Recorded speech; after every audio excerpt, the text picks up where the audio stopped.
Hello, angel babies. Welcome back to my channel. My name is Faith Strang. I'm a third generation spiritual healer and coach. And Pisces season this year started off with such a loud bang that I got this intuition that there would be something for me to offer the collective as we move into this astrological season ahead.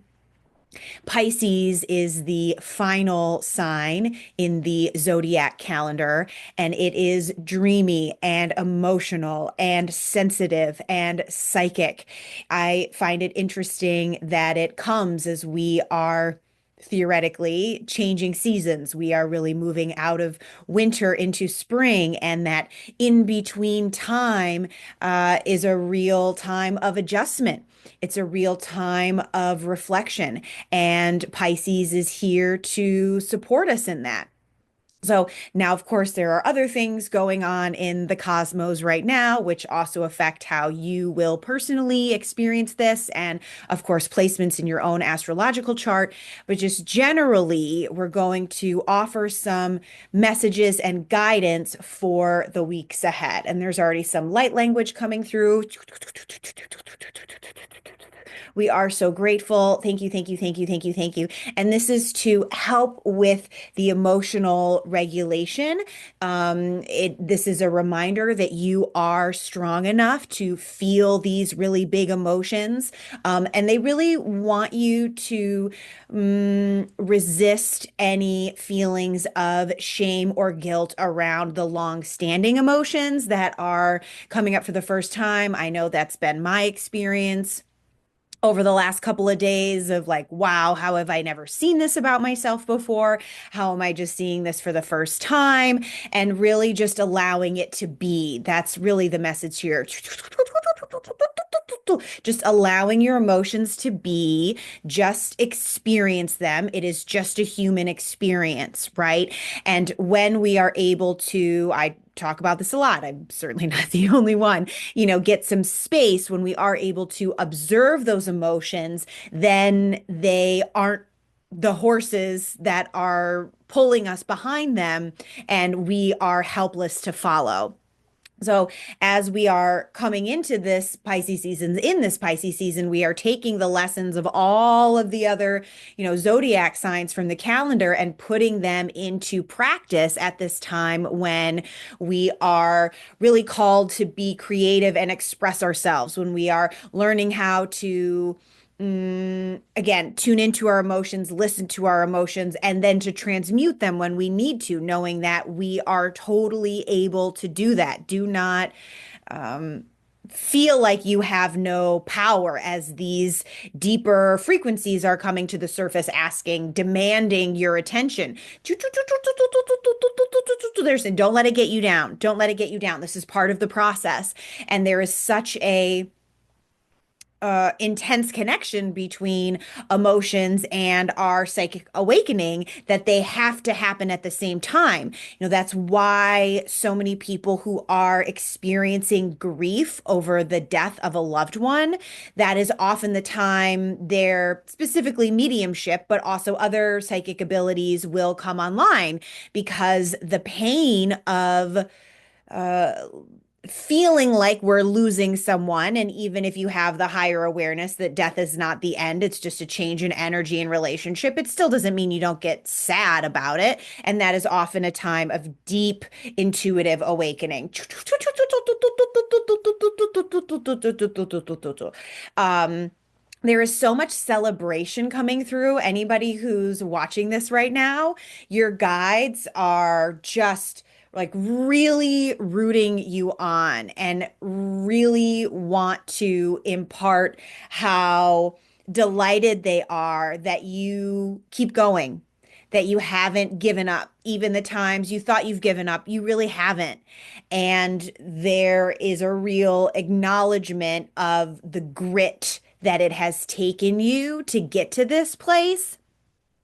And and I am seeing this water, like even though there might be some big emotions and everything that goes along with that, but I am still seeing us in flow because we have prepared for this, that you are allowing your emotions to reveal these deeper truths about you, about yourself, and you get to just follow that and trust it, knowing that your emotions are your guide. If something doesn't feel right, it is on us to sit with it to see, all right, what's really going on here? What's going on below the surface here?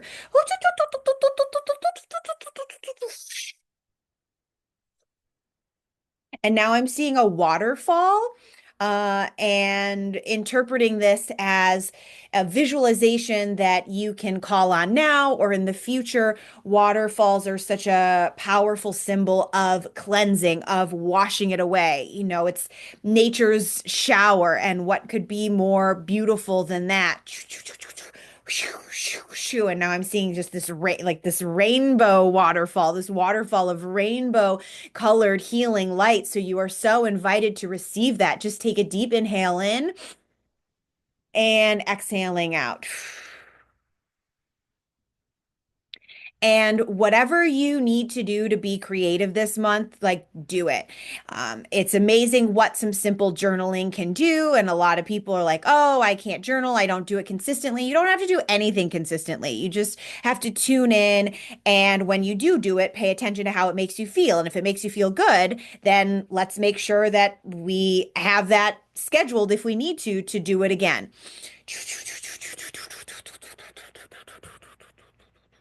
Okay, now they want me to talk about how this affects your relationships with other people. And this is really important because other people are going to be going through it too, and they might not be self-aware as you are. They might not have the tools that you have, and we can get easily sucked into other people's experiences. And in an ideal world, we would all be, super awakened and able to have these conversations in a loving and respectful space, but that's not always going to happen. So they want you to remember to be able to discern, and this just takes taking a step back, sorting through things. Of course, I'm available as a spiritual guide and intuitive advisor if you need another perspective on things, to be able to really understand what's my stuff and what's someone else's stuff. What are my triggers and what are their triggers? What am I accountable for and what are they accountable for? And moving forward, what am I willing to tolerate in this space? We are so grateful. Thank you, thank you, thank you, thank you, thank you. But there is only love.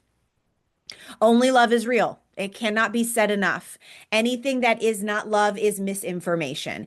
Anything not loving that you are feeling and expressing, that someone else is feeling or expressing, it is the highest form of misinformation. It is an illusion, and you do not need to integrate it.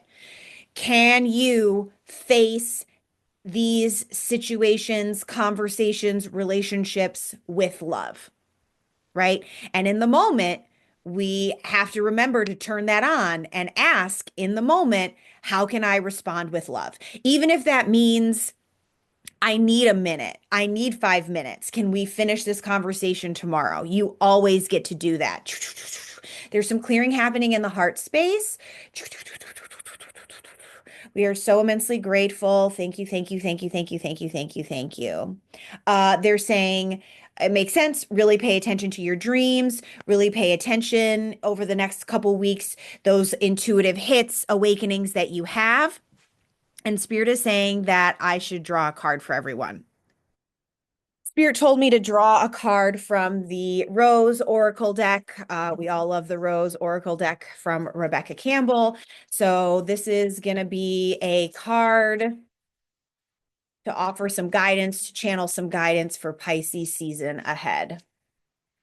And this is the Temple of the Rose card. Such a beautiful, powerful card. It says ancient power, expression, activation, and scarlet codes. And the word that's coming up for me around this card is expression. because it is one thing to identify your emotions. And the next step of that is expressing it. Now, whether or not it's safe to express that to someone else is on you. It might mean having a vulnerable post on social media or in a newsletter. It might mean reaching out to a friend who's not involved if this is in terms of a situation with someone else, or it might just mean actually writing it down or painting it or singing it, but really getting the energy out because identifying it creates freedom in the body, creates spaciousness, but the expression is the next important step in the healing process. So that's the message that's really coming through here. Mm. And is there some additional information about working with the frequency of rose? Yeah, I'm getting that really hardcore. So, calling on the power of the rose, the energy of the rose, having roses in your home, using rose remedies or flower essential oils, creating art with roses. Again, just imagining them, calling on them, visualizing yourself in a field of roses can be a really powerful image. So just explore that and see what works for you. Anything else coming up there? No. Okay.